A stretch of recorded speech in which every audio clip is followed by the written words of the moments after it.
nínú ìwé ìròyìn PM ni mo rí ìròyìn títí ọwọ́ mi yìí o. arákùnrin kan tí orúkọ rẹ̀ ń jẹ́ Abdullahi ni wọ́n ti fi sí gbàgà báyìí.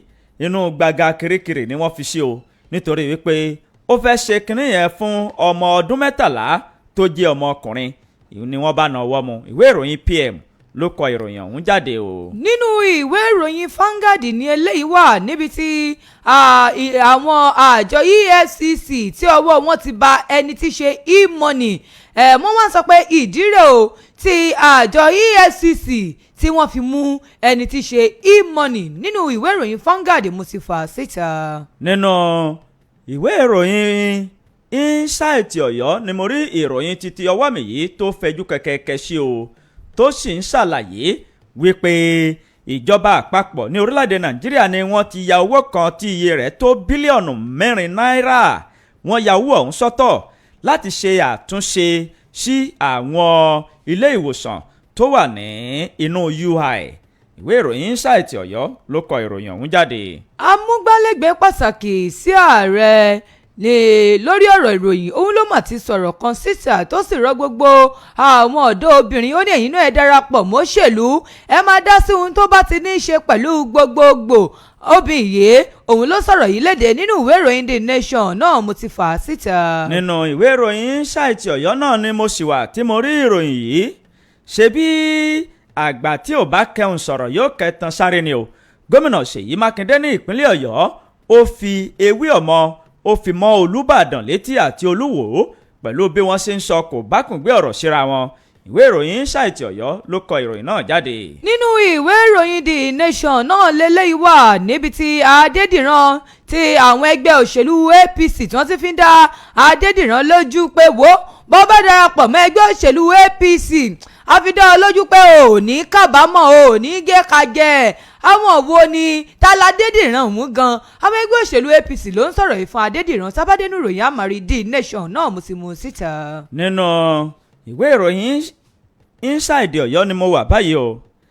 Tinubu ló ti sísọ lójú gbọ̀ngàn tí yóò máa rí sí orí ayélujára ní ìlú Ìbàdàn. wọ́n sì fi orúkọ kìíní ọ̀hún sọrí Oníkẹ́pẹ́ Àkàndé. Inside Ọ̀yọ́ ló kọ ìròyìn náà jáde. àwọn ẹgbẹ́ òṣèlú PDP onímọ̀ ti ṣetán o láti wọ gbogbo àwọn tó kúrò nínú ẹgbẹ́ òṣèlú PDP lọ sínú ẹgbẹ́ òṣèlú APC. wọ́n mà ti ṣetán láti wọ́ wọn lọ sílé ẹjọ́ pé gbogbo yín tẹ́ kú òun ó yá délé ẹjọ́. àwọn ẹgbẹ́ òṣèlú PDP ló fọ̀rọ̀ yìí léde nínú ìwé ìròyìn Vanguard náà mo ti fà á síta. nínú ìwé ìròyìn Punch ni mo rí ìròyìn títí ọwọ́ mi yìí. orílẹ̀-èdè Nàìjíríà ni ó ní àkọsílẹ̀ tí ó pọ̀ jùlọ pẹ̀lú bí àwọn ọmọ kéékèèké bí wọn ò ṣe gba abẹ́rẹ́ àjẹsára ní àgbáyé. orílẹ̀-èdè Nàìjíríà ní òǹkà rẹ̀ ló léwájú o. àwọn àjọ tí wọ́n ń rí sí ètò àwọn ọmọ kéékèèké lórílẹ̀-èdè àgbáyé ni wọ́n fohùn léde ìwé ìròyìn Punch lójú síta. ìwé ìròyìn Punch ọ̀hún náà ló wà lọ́wọ́ tèmi yìí níbi tí àwọn ọmọlẹ́yìn Kristi tí wọ́n máa ti ń sọ̀rọ̀ tí wọ́n ti ń ṣe ìkìlọ̀ kólekóle lórí àwọn tí wọ́n ń pani nípa kúpa tí wọ́n sì ń fi òṣèlú tí wọ́n fi ń bojú. ó ní ẹ wò ó ìjọba arọ̀ yìí ẹ tètè dá sí ìdúnkokò mọ́ni eléyìí tó ń ṣẹlẹ̀ yìí kí wọ́n má bàa pa àwọn èèyàn nípakúpa tán. nínú ìwé ìròyìn Punch náà mo ti Punch ìròyìn ọ̀hún. tó àwọn kókó yìí àti àwọn kókó míì ni a máa mú wá sí etí ìgbọ́ yín. à ń kí yín láàárọ̀ yìí ẹ̀yin ènìyàn wa ẹ kú ojúmọ́ o ẹ kú ojúmọ́ ẹ kú ojúmọ́ mọ́ a kú àjísòde lónìí. òní yóò sàn wá sówó yóò sàn wá sọmọ yóò sàn wá sí àìkú baálẹ̀ ọ̀rọ̀ ire gbogbo yóò sì tó wa lọ́wọ́ láṣẹ Ọlọ́run aláwòrábí.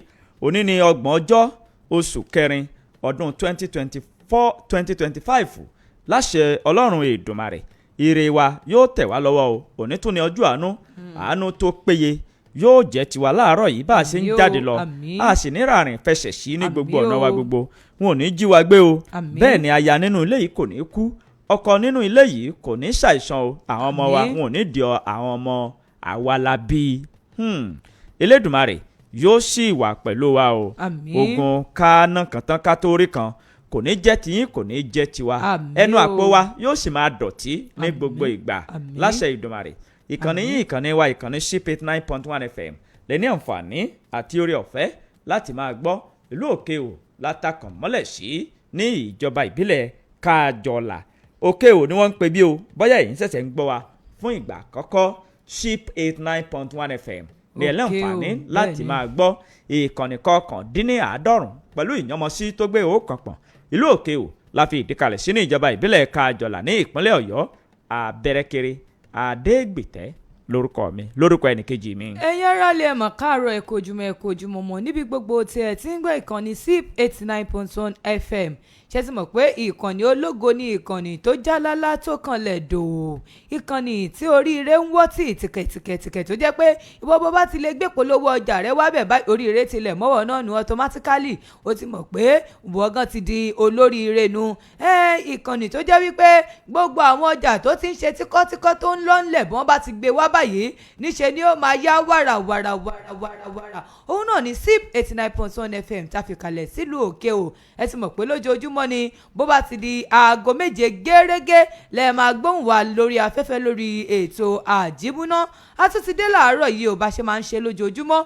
àfitọ́lọ́wọ̀n ọba ò bá la ọ̀nà fún ọjọ́ lókù. òun náà ni àwago ò ní wá bí láàárọ̀ tí Ọ̀yọ́ bá là láàárọ̀ òun lẹ̀ ní rí wa ṣùgbọ́n bóyá bá ti là tí aago 7 lù wọ́n báyìí ó di dandan ẹ ti gbóhùn wá níbí. a wá dúpẹ́ fún ìfẹ́ tẹ́ ẹ fi hàn wá ń gbogbo gbà. a dúpẹ́ ẹbẹ̀ ṣe ń ṣe ò torí ìfẹ́ ni bí o bá ń ṣèfẹ́ kí la lè dá kà kí la lè dá gbọ́. kò ní dà kéèyàn mọ kà kó tún mọ dá gbọ́ fúnra rẹ̀ kò ní dùn. ẹ ṣé o. Ìtúró Olúwa ọmọ Adéníjì náà ló kọ tèmi. ẹja àtúnjọ ṣe láàárọ̀ yìí. tó káwọnú kinní ọ̀hún láláì ní dára dúró lábẹ́ bó ṣe lè kó mọ́. nínú ìwé ìròyìn Punch ni mo ti kọ́kọ́ fẹ́ ṣíde ìròyìn títí ọwọ́ mi yé o. òun ló sì jáde láti ọ̀dọ̀ ọba orin King Sunny Adé. ó ní èmi ò sọnù ó bẹ́ẹ̀ ni mèmí kan ò mèmí bẹ́ẹ̀ ni wọn ò sì kú o. gbogbo ẹ̀yin tẹ́ ń gbé ìròyìn òfegè káàkiri lórí ayélujára ẹ̀ṣẹ̀nù ní gbọ́lá fún kí ẹ fi ewé ọ̀mọ kẹ́ ẹ fi mọ́ ara yín lẹ́nu. lẹ́yìn awuyewuye tó gba ojú òpó ayélujára nípa àlàáfíà àti wípé wọn ò rí ọba orin ọ̀mọ̀wé Sunday Adéníyì Adégẹyè ẹni tí ọ̀pọ̀ ènìyàn mọ̀ sí King Sunny Adé KSA. ó ní àlàáfíà lòun wà. ó ní kódà ẹ̀kọ́ ń wọlé ewé ń jáde o. ó ní mìmì kan ò mìmì.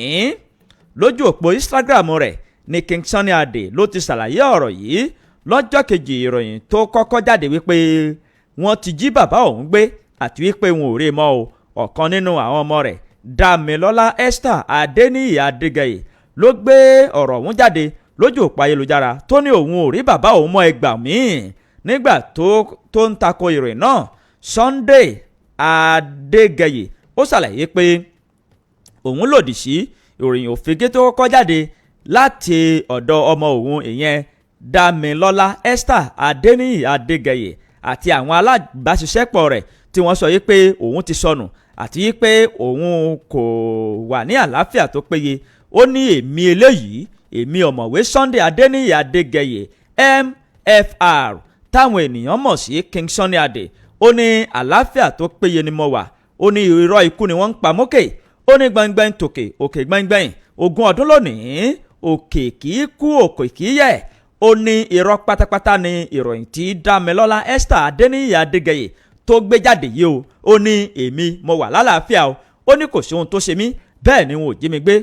ó sọ pàtàkì bí àwọn ènìyàn àti àwọn olólùfẹ́ rẹ̀ bí wọ́n ṣe gbárùkù tì. ó ní mo mọ rírì yín o. ó ní kódà mo mi ṣe rí ọwọ́ sí yín ẹ̀ káre láyé. ó ní òṣùbà yín rèé mo gbé fún yín gbòsà ṣùgbọ́n ẹ̀yin ará ìlú ẹ̀kọ́ tí ọ̀gbọ́n yìí sí gbogbo àwọn ìròyìn tó ń jáde nípa mi tó jẹ́ ìròyìn irọ́. ó ní orúkọ rere tí mo ti ń ṣiṣẹ́ fún láti ọjọ́ yìí wá. ó ní mi ò ní gbà kí àwọn ènìyàn kan kí wọ́n ó ta epo àlà kí wọ́n ó ta epo kí wọ́n ó ta sí àlà tí òun wọ̀ láṣọ o. ó ní fún ìdí èyí gbogbo ẹ̀yin oníròyìn orí ayélujára tí ẹ̀ ń parọ́ ó ní ẹ ṣọ́ra o. bí bẹ́ẹ̀ kọ́ ẹ fi ojú kíyìn ọbẹ̀ tó láta tẹ́sì jólamba pa ní iwájú òfin. ìwé ìròyìn Punch ló Punch ìròyìn ọ̀hún jáde ẹ lè mú kẹsìrí ẹ̀ níbẹ̀. nínú ìwé ìròyìn Punch tó kàdákẹ́hùn náà lèmi náà ti mú ìròyìn eléyìí níbi tí àwọn ẹgbẹ́ òṣèlú APC ní ìpínlẹ̀ Kaduna ìpínlẹ̀ Ọ̀yọ́ tí wọ́n mà ti sọ̀rọ̀ pé bí ààrẹ ó bá lọ sí ní ọdún 2027 ẹ wo àwo gbárùkù tí ààrẹ á kín ààrẹ lẹ́yìn.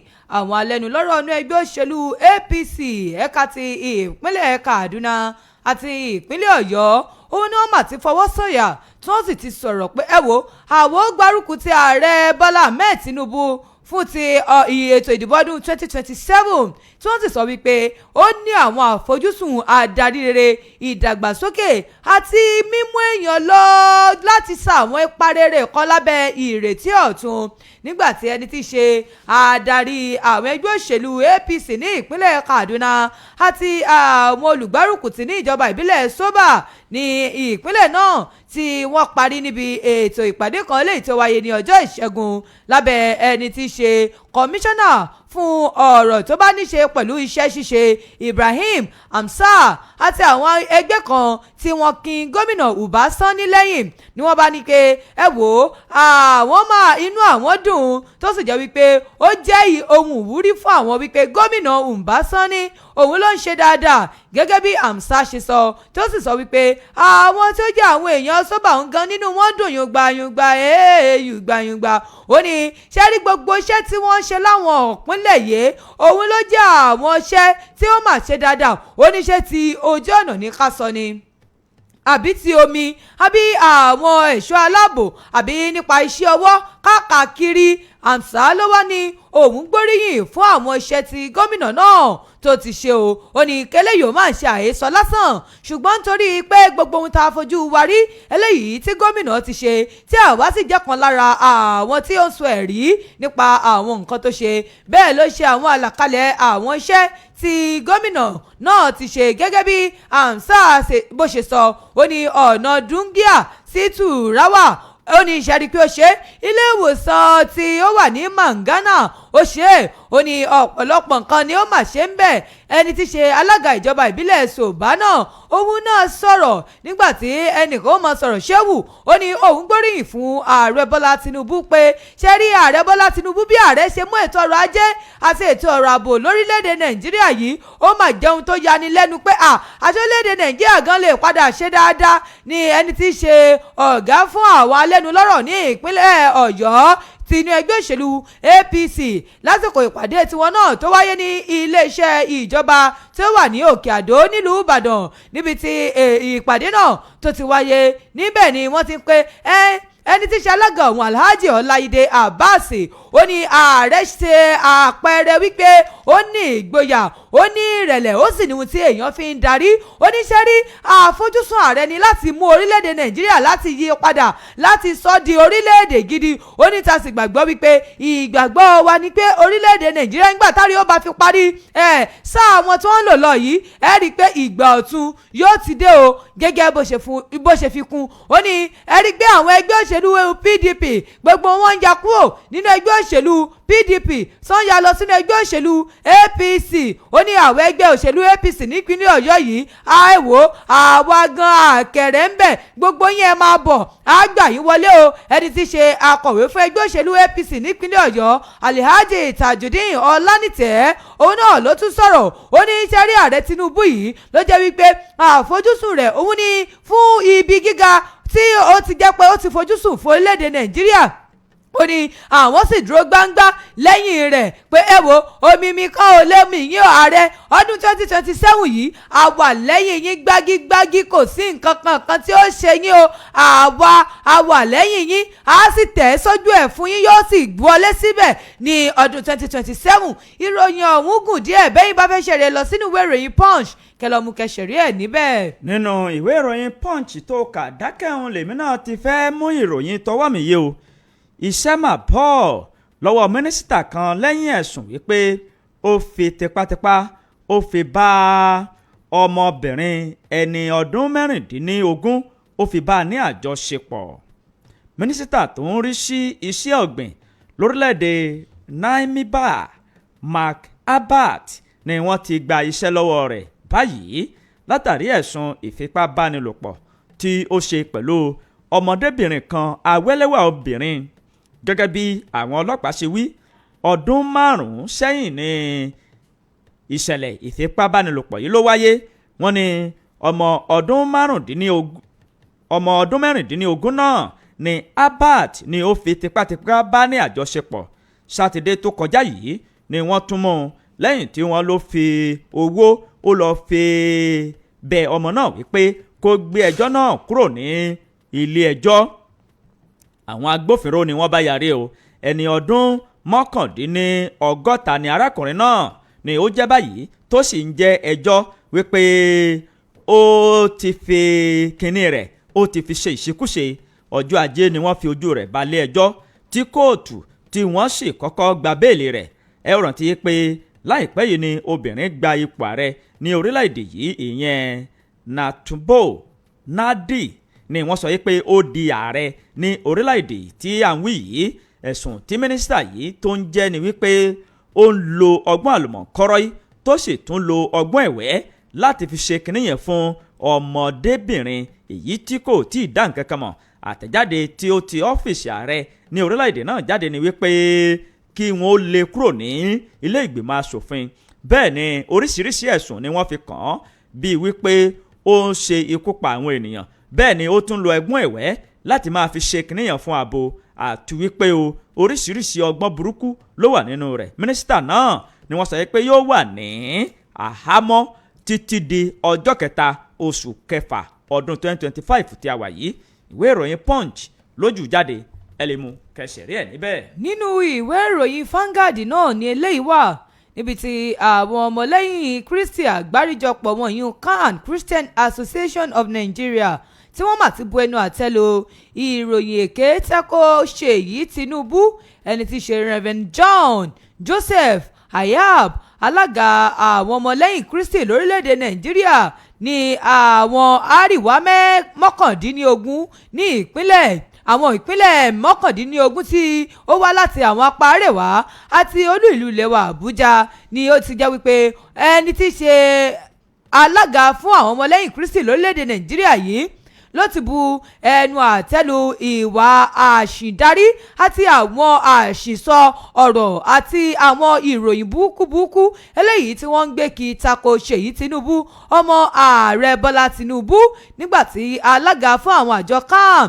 tí ó ń sọ̀rọ̀ lórí àwọn irọ́ burúkú bàǹtàbàǹtà eléyìí tí wọ́n pamọ́ ọmọ náà. Ó ní iṣẹ́ rí àwọn irọ́ yìí ni ò bá òfin mu, tó sì jẹ́ pé kò sí nínú àṣà àti àwọn ìṣe wa. Nínú àtẹ̀jáde kan eléyìí tí ó fi léde ní ọjọ́ Ìṣẹ́gun, níbẹ̀ ni Ayab tí ó ti sọ wípé ọmọ ààrẹ yìí ó ní kò yẹ kẹ́ máa bókọ rẹ̀ jẹ́, kò yẹ kẹ́ máa sọ̀rọ̀ burúkú sí i náà nítorí pé ó jẹ́ ọmọ ààrẹ.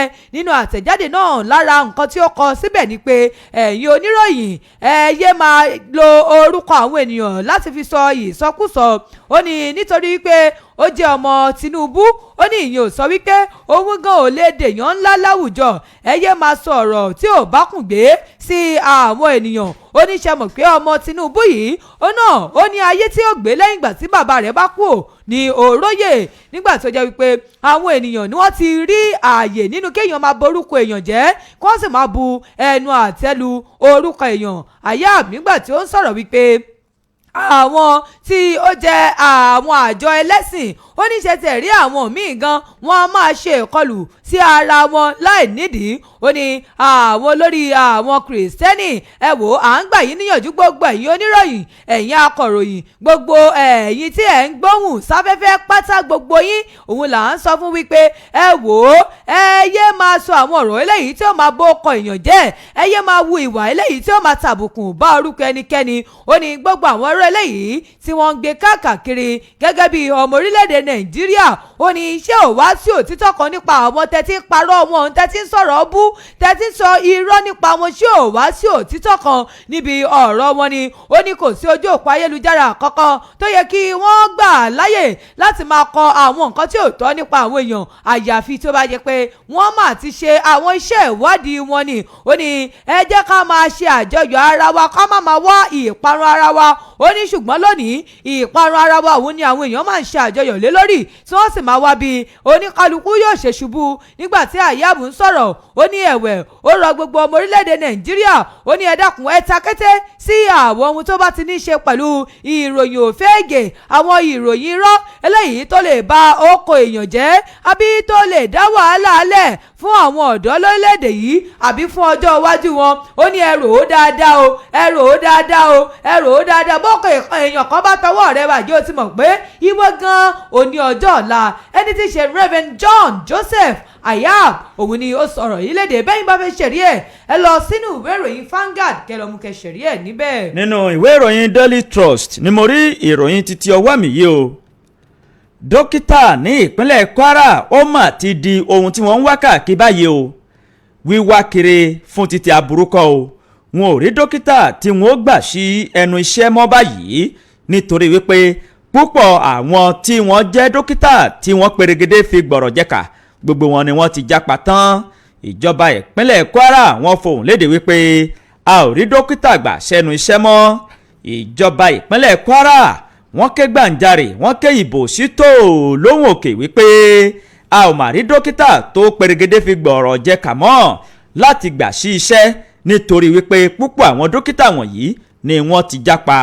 ọ̀rọ̀ yìí ló di mímọ̀ nígbà tí wọ́n ń tẹ́ pẹpẹ ìṣíkíní lórí bí ohun gbogbo ṣe ń lọ tí wọ́n sì ké sí àwọn oníròyìn wípé ẹ̀yin oníròyìn ẹ wá kájọ sọ àsọyépọ̀. wọ́n sọ ọ̀rọ̀ yìí ní olú iléeṣẹ́ tó ń rí sí ìkànsíra ẹni àti ìbánisọ̀rọ̀ ní ìpínlẹ̀ Kwara. nínú ọ̀rọ̀ náà èyí tí akọ̀wé àgbà fún àwọn elétò ìlera ní ìpínlẹ̀ náà ìyẹn dókítà Abdulrahman Abdulmalik òun ni ó ṣàlàyé ọ̀rọ̀ yìí tó sì sọ yé pé pẹ̀lúpẹ̀lú gbogbo ìgbésẹ̀ gómìnà ní ìpínlẹ̀ náà ìyẹn gómìnà Abdulrahman Abdulrasaq tí ó ń gbé láti dẹ́rìn pa ẹ̀kẹ́ àwọn dókítà àti láti jẹ́ kí ayé kó gbẹdẹmukẹ fún ọ. ó ní síbẹ̀síbẹ̀ a mà rí àwọn dókítà tí a ó gbà sí iṣẹ́ o gẹ́gẹ́ bó ṣe wí. ó ní gómìnà ìpínlẹ̀ Kwara ó ti buwọ́ lu wípé kí àwọn ó gba àwọn ènìyàn sí iṣẹ́ tí àwọn tí wọ́n jẹ́ dókítà tí wọ́n perégedé fi gbọ̀rọ̀ jẹ́ka ṣùgbọ́n síbẹ̀ ọ̀pọ̀lọpọ̀ àwọn dókítà yìí ni a ò rí láti gbà sí ẹnu iṣẹ́. ó ní dókítà ní ìpínlẹ̀ Kwara lọ́wọ́ yìí ó ti di nǹkan tó jẹ́ wípé àwọn ènìyàn ń wá káàkiri. tí dókítà kan bá kọ ìwé fi ipò rẹ̀ kalẹ̀ lẹ́nu iṣẹ́ ní àárọ̀ kó tó di ní ọ̀sán ó tún ti rí iṣẹ́ míì gẹ́gẹ́ bó ṣe wí. dókítà Abdulmalik ó ṣàlàyé wípé àwọn iye àwọn dókítà tó wà ní orí ìwé tí àwọn fi ń san iwó òun ni iye wọn jẹ́ 99 tó sì jẹ́ wípé àwọn ń fojúsọ́nà láti gba iye àwọn dókítà sí iṣẹ́ tí iye wọn tó 150 sí igba ní iye. ó ní ṣùgbọ́n báyìí a mà rí àwọn dókítà tí a ó gbà sẹ́nu iṣẹ́ torí pé púpọ̀ wọn ni wọ́n ti jápa lọ sí òkè òkun. ìwé ìròyìn Daily Trust ló ti jáde. ìtura kò kọrí sí ìpínlẹ̀ Kwara kò lọ di dókítà. ilé iṣẹ́ dókítà náà mo ṣe yìí. iṣẹ́ dókítà náà mo ń ṣe. dókítà ẹlẹ́nu. àìmọye àwọn tí nǹkan ń ṣe lọ́wọ́lọ́wọ́ bàjẹ́ pé bọ́n bá ti gbóhùn wa ni wọ́n máa rẹ́rìn-ín kẹ́kẹ́kẹ́kẹ́. àwọn tó jẹ́ o ti di dókítà ẹlẹ́nu wáyé. dókítà ẹlẹ́nu ni. dókítà ẹlẹ́nu dókítà alábẹ́rẹ́ wọn wà. àwa yìí gàwa máa lẹ́nu wá ń bí. káwọn lẹ́nu bí káwọn ọmọ ṣe alábẹ́rẹ́ ń Kwara Ọlọ́run ó jẹun orí o. gbogbo ò lè da alábẹ́rẹ́ lẹ́ẹ̀kan náà. àwọn kan ní ó ṣe. ṣebí dókítà gẹ́ ló tẹ̀ kọ́kọ́ fẹ́ ṣe tẹ́lẹ̀. no dókítà kọ́ lèmi máa fẹ́ ṣe Ọlọ́run wọn kọ ìmọ̀ràn Ọlọ́run sì máa kọ àdéhùn. tọ́ ọ̀dà já lọ sí ojúde ọjà à ń padà bọ̀ wá ikú kalẹ̀. iná ní láì wà lẹ́nà ọ̀rọ̀ jíìm ọ̀dọ̀ rẹ̀ láti wá ọ̀dọ̀ rẹ̀ la ó padà sí àwáyé ikú kan ò sí ẹni rí lọ èyí ni ìpè tí the Muslim Community of Ilero ìjọ gbogbo mùsùlùmí ti ìlú Ilero ìpè gbogbo mùsùlùmí ti ìlú Ilero ìjọba ìbílẹ̀ Kájọlà àti ìjọba ìpínlẹ̀ Ọ̀yọ́ síbi àkànṣe àdúrà ọlọ́jọ́ kẹjọ tí bàbá wa Alhaji Abdulfatai Aderigbigbe Fasasi the chief imam of Ilero land ìmáàmù àgbà fún gbogbo ìlú Ilero tí yóò wáyé ní 30 ọjọ́rú oṣù kẹrin ọdún tá a wà yìí Wednesday 30 April 2025 ní dédé agogo 9 àárọ̀ 9 a.m. ètò yìí ó bẹ̀rẹ̀ ní ilé balógun ìsàlẹ̀ àfà ìlú Ìlérò níjọba ìbílẹ̀ Kájọlà ní ìpínlẹ̀ Ọ̀yọ́ àwọn ènìyàn jàǹkànjàǹkàn ni ó wà ní ìkàlẹ̀ bíi Khalifa Shehu Ashile Baba Nílérò àti àwọn ìmáàmù àgbà ti gbogbo ìjọba ìbílẹ̀ Kájọlà nígbà tí His Royal Majesty ọba Abdulwasiu Ìdílé Saka Ìlérò tìlú Ìlérò náà yóò wà ní ìkàlẹ̀ àti àwọn ènìyàn jàǹkànjàǹkàn lọ́jọ́ ìgbéǹde àlìkíyàmọ̀ bàbá onínúure ó dàbọ̀. Alhaji Sisi Isiaka Akíade akọ̀wé àgbà fún gbogbo mùsùlùmí ìlú Ìlérò ló ní ká kéde. Orí òkè Ọlọ́run kò ṣeun tì Open Heaven Church. Jésù ní àpáta àwọn aláàárẹ̀ orí òkè Ọlọ́run kò ṣeun tì Open Heaven Church kọ̀mú amúlégbowó ní ìjọba ìbílẹ̀ Ìtẹ̀síwájú ìpínlẹ̀ Ọ̀yọ́ níbi tí àṣẹ àtòkèwá ti ń lulẹ̀ bí ọ̀wàrà òjò. Níbẹ̀ ni Ọlọ́run ti gbé ikọ̀ àti ìríjú rẹ̀ kalẹ̀ sí láti orílẹ̀-èdè Benin Republic wá sí orílẹ̀-èdè Nàìjíríà fún ìtúsílẹ̀ àti ìgbàkalẹ̀ gbogbo ènìyàn nínú ìdojúkọ nínú ogun ayé. Máa bọ̀ ní orí òkè Ọlọ́run kò ṣeun tì Open Heaven Church ní amúlégbowó kọ̀ọ̀mù níbi tí Ọlọ́run ti gbé bàbá wòlíì Isaki Sama Ismail kalẹ̀ fún ìgbàlà gbogbo ènìyàn. Àwọn tí ó ti wà lábẹ́ iṣẹ́ ìránṣẹ́ bàbá wòlíì ló lè ròyìn bí agbára Ọlọ́run ṣe tó. Ìwọ náà wá sí orí òkè fún àgbọ̀ǹgbẹ ìbùkún. Ọjọ́ kìíní, ìkejì àti ìkẹta oṣooṣù ni ọwọ́ Ọlọ́run fi máa ń sọ̀kalẹ̀ lórí òkè Ọlọ́run kò ṣeun tì. Pé bàbá wòlíì Isaki Sama Ismail sórí nọ́mbà yìí 08164064013 lẹ́ẹ̀kan sí 08164064013 tèmi náà ò ní ṣòro ṣe lórúkọ Jésù.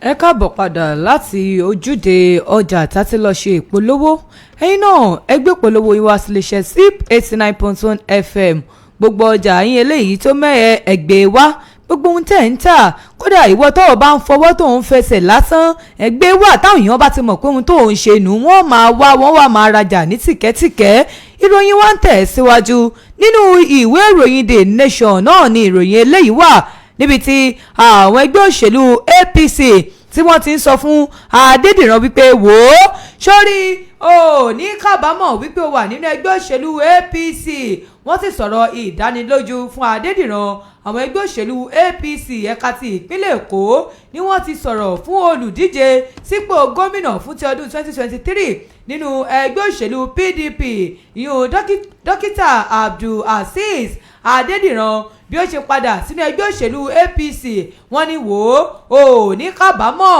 alága àwọn ẹgbẹ́ òṣèlú APC nípínlẹ̀ Èkó Pásítọ̀ Cornelius Ọ̀jẹ̀lábí ló sọ̀rọ̀ ìdánilójú náà lọ́jọ́ Ìṣẹ́gun ó ní Adédìran tí gbogbo èèyàn mọ̀ sí jàǹdọ́ ni ó ti jẹ́ wípé ó ti kó nínú ẹgbẹ́ òṣèlú APC tẹ́lẹ̀ rí tó sì ti lọ sínú ẹgbẹ́ òṣèlú PDP nígbà tí ó ń sọ̀rọ̀ ó ní iṣẹ́ rí ìgbésẹ̀ tí òun gbé lónìí ìwọ̀n ní àná ni ìpàdé ọ̀hún wáyé ó ní ó jẹ́ ohun tó wò lè kábàámọ̀ ó ní òun sì ti gba àtúnṣe àti ìtúnikáàbọ̀ nínú ẹgbẹ́ òṣèlú APC tó sì ń sọ wípé òun fi ń dá wọn lójú pé wò ní kábàámọ̀ gẹ́gẹ́ bí Ọ̀jẹ̀lábí ṣe ń sọ̀rọ̀ ìdánilójú ọ̀hún nígbà tí wọ́n ń tẹ́wọ́ gba ẹni tó ti fìgbà kan jẹ́ olùdíje sínú ẹgbẹ́ òṣèlú PDP tẹ́lẹ̀ rí Ọ̀jẹ̀lábí ló ṣàpèjúwe Adédìran gẹ́gẹ́ bí ẹni tí ó wà nínú ẹgbẹ́ òṣèlú APC ẹni tí wọ́n jọ dá ẹgbẹ́ ọ̀hún sílẹ̀ ní ìpínlẹ̀ náà ó ní ẹgbẹ́ ọ̀hún mà tóbi débi pé ẹgbẹ́ òṣèlú APC kò sẹ́ni tí ò lè gbà ó lè gba tẹrútọmọ ó lè gba gbogbo èèyàn ó ní àjọ wà papọ̀ ní ẹgbẹ́ òṣèlú yìí ẹ jẹ́ ká gbé e lárugẹ ó ní àwọn kùdìẹ̀kudiẹ̀ kan ló mà wáyé tẹ́lẹ̀ ṣùgbọ́n tó jẹ́ wípé àti mọ ojúṣe wa lójúṣe ní ìpínlẹ̀ náà ó ní ibo tí wàá ṣe jẹ́ ọmọ ìpínlẹ̀ náà sórí wípé a ti ń wo ètò ìdìbò fún ọdún 2027 lókèrè ló wá wò pé ó yá ìwọ náà darapọ̀ mọ́ wa gẹ́gẹ́ bí alága ẹgbẹ́ náà bó ṣe sọ ó sì ṣe àpèjúwe ìgbésẹ̀ rẹ̀ gẹ́gẹ́ bí ìtẹ̀síwájú nínú ìwé ìtàn gẹ́gẹ́ bí Ọ̀jẹ̀lábí ṣe sọ o tó sì ní ẹ wò gbogbo wa tá a jẹ́ ọmọ ẹgbẹ́ là ń tẹ́wọ́ wa gbà ọ́ máa bọ̀ kò síye bí a ṣe lè jẹ́ ara wa ní án máa bọ̀ padà Jandor you are welcome back home. Nígbà tí ó sọ̀rọ̀ pé Jandor ló ti kọ̀wé fipò sílẹ̀ kúrò nínú ẹgbẹ́ òṣèlú PDP tó sì ti kéde wípé òun ti darapọ̀ mọ́ ẹgbẹ́ òṣèlú APC ní òní ní àwọn ẹgbẹ́ òṣèlú náà ni wọ́n tẹ́wọ́ gbà á ní iléeṣẹ́ wọn. Wọ́n ní wò ó káàbọ̀ ṣé dáadáa ló dé àti ìrètí rẹ. Wọ́n ní inú àwọn dùn láti gbà á sínú ẹgbẹ́ eléyìí tó ń jáwé olúborí ní gbogbo ìgbà.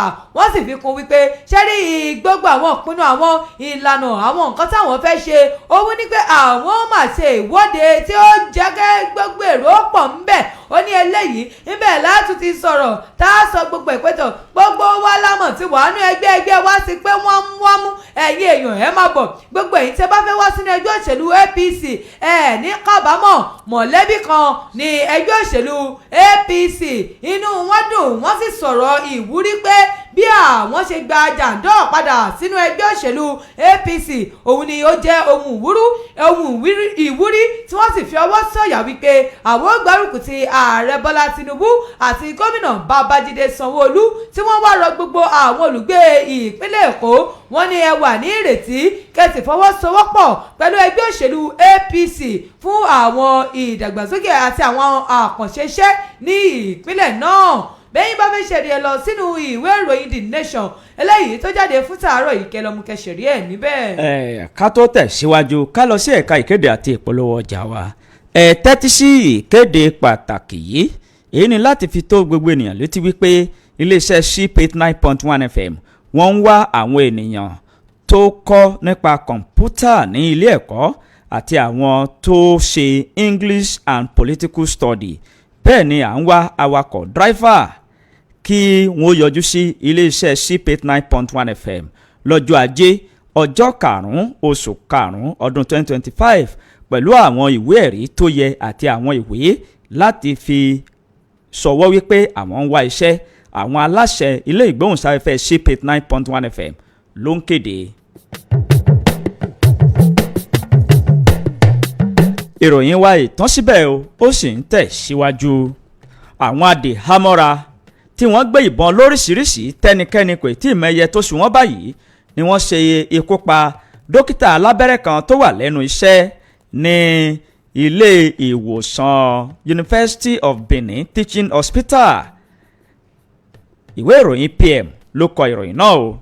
Àwọn aláṣẹ ilé ìwòsàn ẹ̀kọ́ṣẹ́ ìmọ̀ ògùn òyìnbó títí Benin ni wọ́n ti fohùn léde wípé àwọn adìhámọ́ra ni wọ́n ṣe ikú pa dókítà alábẹ́rẹ́ kan tí wọ́n kàn pé orúkọ rẹ̀ ní Alex.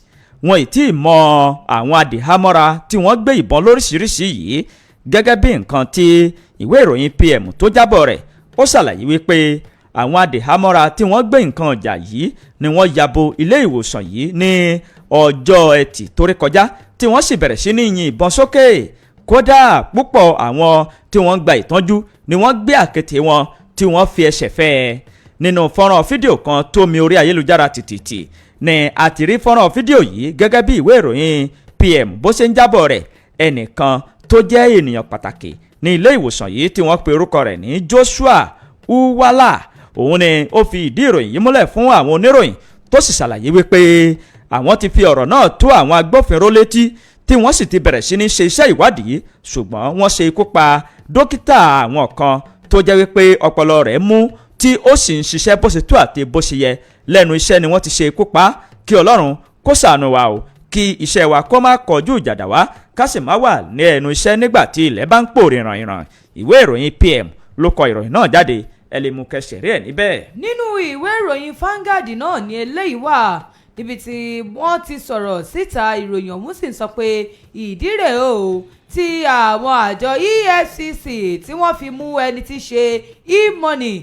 Ìdí rẹ̀ tí àwọn àjọ EFCC yún àwọn àjọ tí ó ń rí sí ṣíṣe owó ìlú mọ̀kùnmọ̀kùn tí ọwọ́ wọn ti bà ẹni tí ó jẹ́ gbajúgbajà ọmọ ìlú Èkó kan tí orúkọ rẹ̀ ń jẹ́ Emeka Daniel tí gbogbo ènìyàn mọ̀ sí e-money fún bí ó ṣe ń ṣe owó náírà báṣubàṣu. Gẹ́gẹ́ bí àkójọpọ̀ ìròyìn tí wọ́n sì sọ wípé àwọn àjọ náà ní ọjọ́ ajé Monday ní alẹ́ ọjọ́ náà òun ni wọ́n ti lọ mú e-money ní ibùgbé rẹ̀ nígbà tí wọ́n sọ̀rọ̀ wípé e-money yìí ló jẹ́ pé ó ná owó náírà bálabàla ní ojú òpó ayélujára ni wọ́n sì ti rí fọ́nrán ọ̀hún àti ó jẹ́ wípé ó ṣe àṣìlò owó òkè òkun eléyìí tó jẹ́ pé ó tako òfin ìwé orílẹ̀-èdè Nàìjíríà nígbà tí àwọn àjọ EFCC ọ̀hún tí wọ́n bẹ̀rẹ̀ iṣẹ́ ìwádìí wọn eléyìí tí wọ́n padà pinnu láti lọ mú ẹni tí í ṣe e-money lọ sí ilé ẹjọ́ lẹ́yìn ìgbà tí wọ́n parí ìwádìí wọn.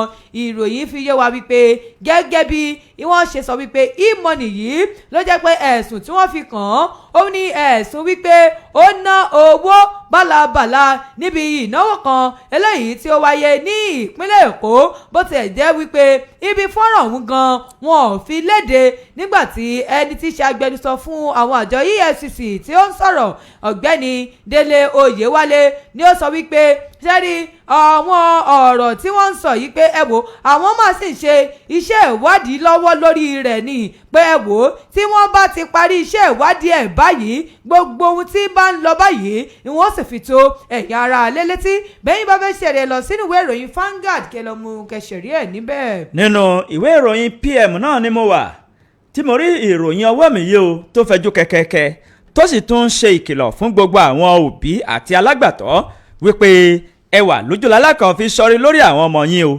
arákùnrin kan rèé tí wọ́n pe orúkọ rẹ̀ ní Abdullahi tí wọ́n ti fi sí gbàgà inú gbàgà kirikiri ni wọ́n tì í mọ́ báyìí o lórí pé ó ń lo nǹkan ọmọkùnrin rẹ̀ lọ́nà àìtọ́ ó sì fẹ́ ṣe kìnìyàn fún ọmọdékùnrin ọmọ ọdún 13.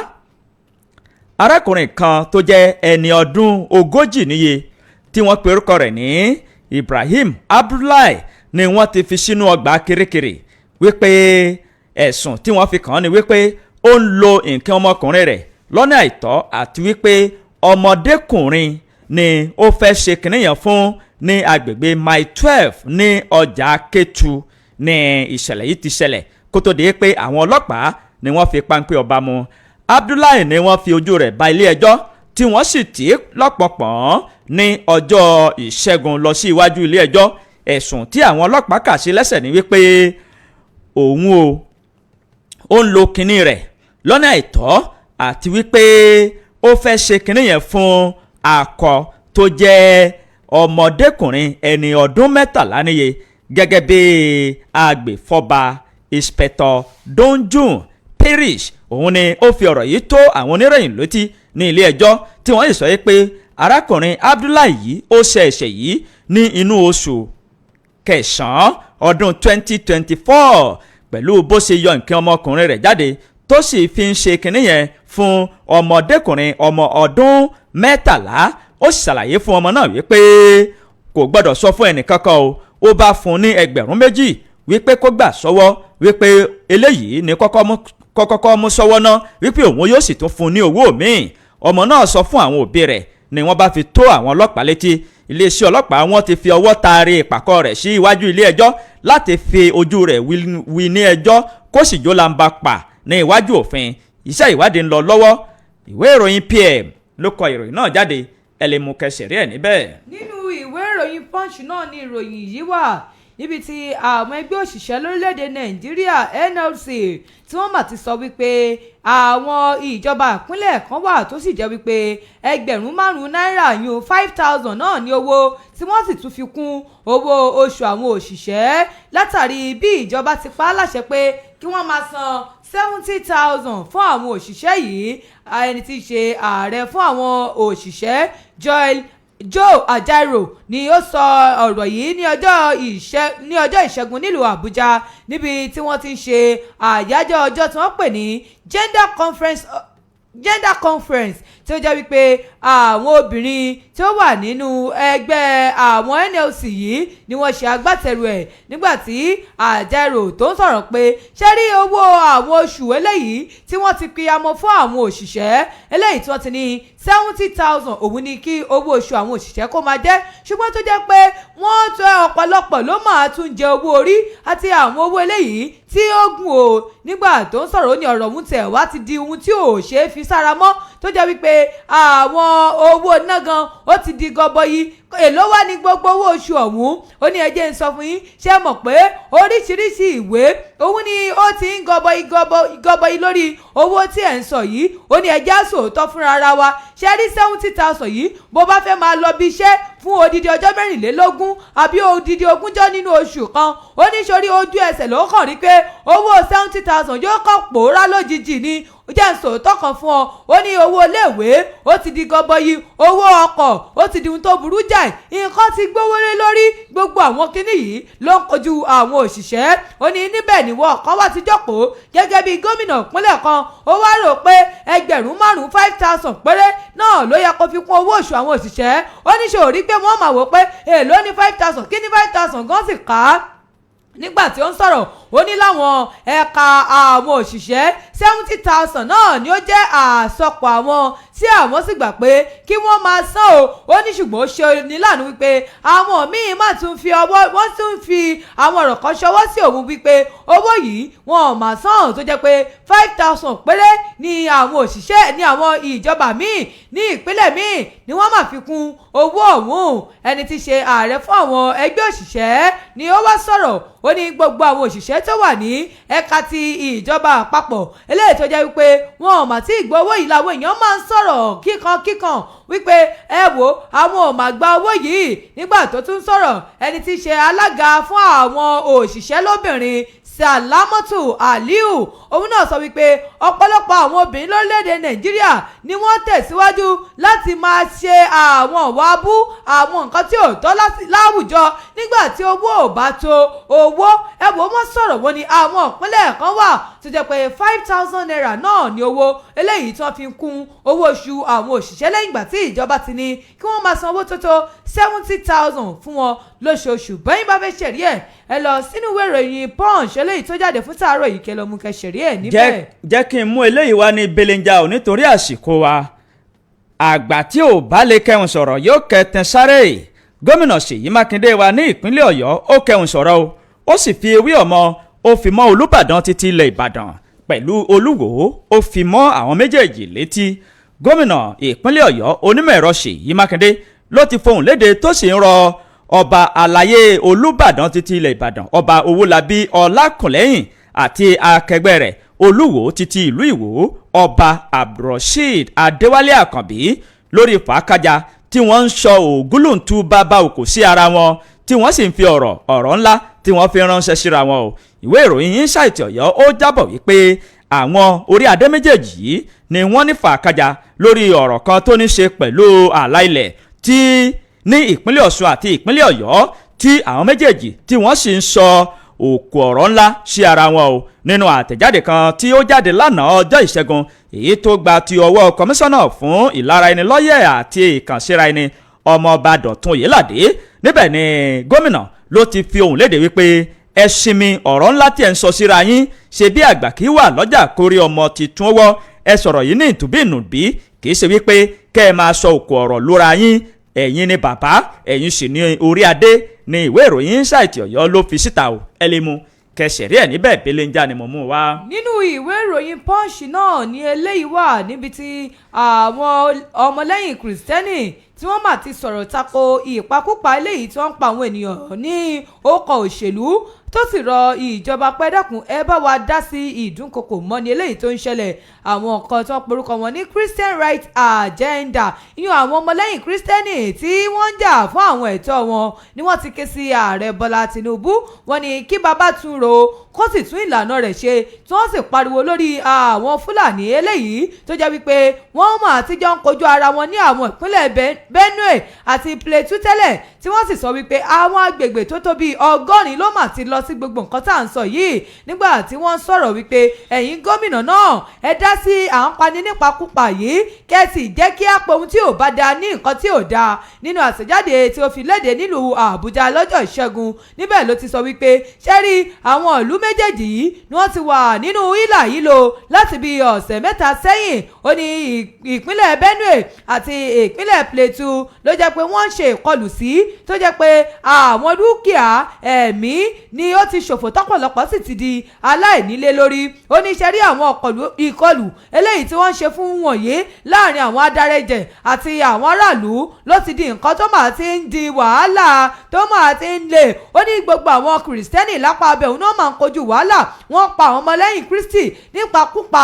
Wọ́n ti sọ̀rọ̀ léde pé ààrẹ àti ẹ̀yin gómìnà ẹ bá wa dá sí kán yé máa pa àwọn ọmọlẹ́yìn Kristi ní ìpakúpa o. Bẹ́yìn bá fẹ́ ṣẹ̀rí ẹ lọ sínú ìwé ìròyìn Punch kẹ́ lọ mú kẹ́ ṣẹ̀rí ẹ̀ níbẹ̀. Eléyìí náà láṣẹ gbé súnmọ́ àwọn aráalé 070 47 7064 070 47 7064. Àsìkò ti tó báyìí láti bá wa dá sí. Ẹ̀lú ẹ káàárọ̀ o. Ẹ̀lú ẹ káàárọ̀ síbò ní bàjẹ́ o. Àmì o Wálé. Wálé ọmọ olówó aṣí látàjú gígan lókè o. Ẹ káàárọ̀ sà. Àdúpẹ́ lọ́wọ́ gómìnà ìpínlẹ̀ Ọ̀yọ́ ọ̀rọ̀ tí wọ́n bá a sọ pẹ̀lú àwọn kábíyèsí ìgbà púpọ̀ jù. Torí àwọn Olúbàdàn àti ọba kejì kò yẹ kí ọ̀rọ̀ tó le tó lé máa wáyé bẹ́ẹ̀. Irú ọ̀rọ̀ bẹ́ẹ̀ tí ọba ti tó ìdí padà á dìjà ni yóò ti pé àdúgbò kẹ́ńbà ìlú kẹ́ńbà ìlú kẹ́ńjà yóò di pé wọ́n ń gbẹ̀mí ara wọn. Torí náà kọ́ ni pé tí wọ́n gbọ́ ọ̀rọ̀ tí gómìnà sọ yìí o torí ọba gómìnà ó lágbára lórí wọn èyí tí ọba yáwé kí wọ́n lè yọ kúrò ń bẹ̀ o àpótò wálé ọmọlúwa aṣíláta sí ti dọ̀m lókè. Ẹ ṣé o 070 47 7064 070 47 7064. Ẹ̀lú ẹ kú ojúmọ́ o. Ẹ káàárọ̀. Ẹ káàárọ̀ sá o. Mo ti sá ní tẹnugbó bí ọwọ́. Àmín. Abẹ́rẹ́ kéré. Ẹ káàárọ̀ mà. Àǹtí ìtura. Ẹ káàárọ̀ máa o. A ti yẹ kú iṣẹ́ o. Yes ma. Ààbò Ọlọ́run dájú lórí yín o. Àmín. Ọ̀ọ́ni jí yín gbé lórúkọ Jésù. Àmín àmín Ìyá Sámẹ̀ láti pàpọ̀. Ẹ káàárọ̀. Eléyìí tí mo fẹ́ mú òun ní tàwọn olóṣèlú tí wọ́n ń ṣe yàmàyàmà yìí. Nítorí pé ńgbà wọ́n bá ba ọbìkan jẹ́ tán wọ́n tún wá sá lọ síbòmíì. Àwọn tí wọ́n ń sá sọ́dọ̀ wọn lẹ́ẹ̀kí wọn ó fura torí ńgbà wọ́n bá padà bọ̀dọ̀ wọn jẹ́ tán wọ́n tún sá lọ bòmíì ni. Nígbà wo lẹ́yìn gbọ́ táwọn aráàlú tí wọ́n ń dìbò fún wọn tí wọ́n ń pé wọ́n ń sá kúrò ní ẹgbẹ́ kan wọ́n ń sọ ní ẹgbẹ́ kan tí ìbàjẹ́ yìí tí olè ń dà wọ́n láàmú àtọ̀kẹ́jọ́ àìnítẹ́lọ́rùn. Ìbò 2027 ni wọ́n sì ń pariwo a sì wà ní 2025 wọn ò tí ì mọ̀ bóyá lọ́la àwọn ń bẹ láyà báwọn ò sí o wọ́n ń pariwo 2027 wọn ò torí taráàlú lọ Àbújá torí ara wọn ni wọ́n fi lọ ẹjá fi wọ́n sílẹ̀ fọlọ́run Ọlọ́run lọ́mọ ẹjọ́ dá a sì kí ẹ̀yìn gómìnà wa pẹ̀lú iṣẹ́ tí wọ́n ń ṣe láàrin àwọn ọba méjèèjì kò sẹ́ni tó nílẹ̀ Ọlọ́run ló nílẹ̀ bàbá kú ní sí ẹsẹ̀ mẹ́fà péré náà ni wọ́n wọ̀ fún wa ẹjá fi gbogbo ẹ̀ sílẹ̀ fọlọ́run Ọlọ́run ló ní gbogbo nǹkan o ó fi wá síbẹ̀ yìí pé ká máa lò ó ni tàbá ti kó ń bẹ̀ lòmíì lókùn tí ó lò ó ẹjá ṣe sùúrù ká sì níbẹ̀rù Ọlọ́run àpò ètò. Ẹ ṣé o 070 47 7064 070 47 7064 070 47 7064. Ẹ̀lú ẹ kú ojúmọ́ o. Ẹ̀lú ẹ káàárọ̀. Ẹ káàárọ̀ ma orúkọ yín o. Abẹ́rẹ́ kéré akínyìn wà ní ìtura. Ẹ káàárọ̀ ma. Kò ní bàjẹ́ fún yín o. Àmín. Ọwọ́ ilé fi gbẹ̀tọ́ yín o. Àmín o. Wọ́n mi àlẹ́ aláṣọ látọjà alá nílùú Ṣẹ́yìn. Ẹ káàárọ̀. Ẹ káàárọ̀ ma. Ibi tí Abdullahi lèmi fẹ́ dá sí tó mú ọmọkùnrin ọmọ ọdún 13 tó fẹ́ máa bá ṣèṣekúṣe ìdájọ́ òdodo ò sí ní Nàìjíríà yìí ni ọ̀pọ̀ ọ̀gbàlẹ̀ máa ka ìròyìn tó jẹ mọ́ bá yẹn bí kí wọ́n bọ́ ọmọ kékeré ọmọ ọdún 3 fún ọmọ àbá aláṣepọ̀ tó bá ṣe pé ìjọba wa ẹni tó bá ti ṣe irú nǹkan yẹn tí wọ́n bá ti ń tẹ̀ wọ́n lọ́dàá tọ́rọ̀ wọn di àgbàdo onúgò ó di àwòmọ́jú fádì rẹ̀ ó dá mi lójú pò nǹkan yóò ti kanlẹ̀ àkílódé ọkùnrin sọ́kùnrin ó ṣe kí kíní yóò dínkù láti jọjọ́ ojúmọ́ iná ní gògò sí kò sí ọ̀sẹ̀ kan kíròyìn ẹnìkan bẹ́ẹ̀ nìkan lò ní ọ̀nà àìtọ́ kó má jáde àárọ̀ ìjọba ẹni tí wọ́n bá ti mú ẹ máa tẹ̀ wọ́n lọ́dàá kí wọ́n kẹwàá nílé ayé kúndùkú mọ́mí àlẹ́ aláṣọ látọjà aláǹlùṣe. Ẹ ṣé o 070 47 7064 070 47 7064 ní ojú òpó. Hello ẹ káàárọ̀ o. Hello ẹ káàárọ̀. Ẹ káàárọ̀ o. Bàbá Gbàbárì ló ń sọ̀rọ̀ láti ìlú Ṣẹ́yìn. Ẹ káàárọ̀ sà. Àkó ètò Ọlọ́run bá a tó. Àmín o. Àní ṣíṣe o. Àmín Ọlọ́run. ọlọ́run wa àlekọ́lá yóò jogún àrísìkí tó péye báwa náà. àmín ọlọ́run. so ohun tí mo fẹ́ dá sí ni ọ̀rọ̀ sí ìyá yẹn sọ lẹ́ẹ̀kan lórí ọ̀rọ̀ àwọn olóṣèlú wa lórílẹ̀‐èdè nàìjíríà. so àwọn ọmọ nàìjíríà ní ká mọ ohun tá à ń ṣe, wọn ò fẹ́ràn ẹ wá gbogbo kẹ́nìkan kó ní ẹgbẹ́ kan wọ́n ti ń ṣe wọ́n ti èmì sórí ìtara tí wọ́n ní kẹ́ni. àwa ní ká mọ ohun tá à ń ṣe kọ́jọ́ gbòdò ní ká máa bẹ lọ́hùn ọlọ́run wọn yẹn ní ire fún wa. torí ní ìdí gbogbo bí wọ́n ti ń kó ní ẹgbẹ́ tí wọ́n ń bọ́ ní ẹgbẹ́ mi èsì pé bóyá torí ìlú ni wọ́n fi ń lọ ọbẹ̀ torí ara wọn gẹ́gẹ́ àti torí àwọn tí wọ́n já àwọn ọmọ wọn ni. tó ọlọ́run bá lè tẹ́lá yóò dúró sí àwa ní òní sẹ́rú ayé o. àmín o. ẹ ṣé o. náà bá tó síbi tọ́ da. àmín ẹ ṣé o. 070477064 070477064 lójú òpó. ẹ̀lú ẹ̀ káàárọ̀ o. ẹ̀lú ẹ̀ káàárọ̀ ẹ̀ ti wà ń bẹ̀ o. ẹ̀lú ẹ̀lú ẹ̀ káàárọ̀ orúkọ yín o. o mr adépọ̀jù ọmọ ayé tẹ̀. látàyí tẹ̀ à ń gbọ́ yín sà. nípa ọ̀rọ̀ àwọn olóṣèlú làwọn náà fẹ́ dá sí o. ẹ dá sí o. ẹ dákun ìjọba dákun kọ́ rẹ̀ wá lọ́wọ́ gbogbo àwọn tí wọ́n wà tí wọ́n ń ṣe òṣèlú ọ̀hún gan wọn ò ní páálí wọn kàn kalẹ̀ káàkiri ni. ẹ dákun dúró ọlọ́run kíjọba rẹ̀ wá lọ́wọ́ kí wọ́n lé wọn kó ní òṣèlú wọ́n ń jalè òṣèlú kiri ni. so ẹ̀ka tí mo fẹ́ ń bẹ̀ ni pé kíjọba rẹ̀ wá lọ́wọ́ o. ọ̀dà àwọn kan ń bẹ tí wọ́n ń ṣe òṣèlú tí wọ́n ń jalè ẹ̀ kiri bí kéèyàn máa jalè ẹ̀ kì. ọ̀dà ìjọba ti gbọ́ yín ẹ ṣé 070477064 ká gbé ìpè ẹyọ kan tàbí méjì sí kó tó di pé a kúrò ní abala yìí. ẹ̀lú ẹ̀ káàárọ̀ o. ẹ káàárọ̀. ẹ káàárọ̀ orúkọ yín o. yes sir Saidi ọ̀sẹ̀yà olóko mi ò mú pè láti sẹ́yìn. ẹ káàárọ̀ sà. tẹ́rí gbogbo àwọn tó ń cross carpet sí tó sínú ẹgbẹ́ mi yẹn is part of democracy ara beauty democracy ni.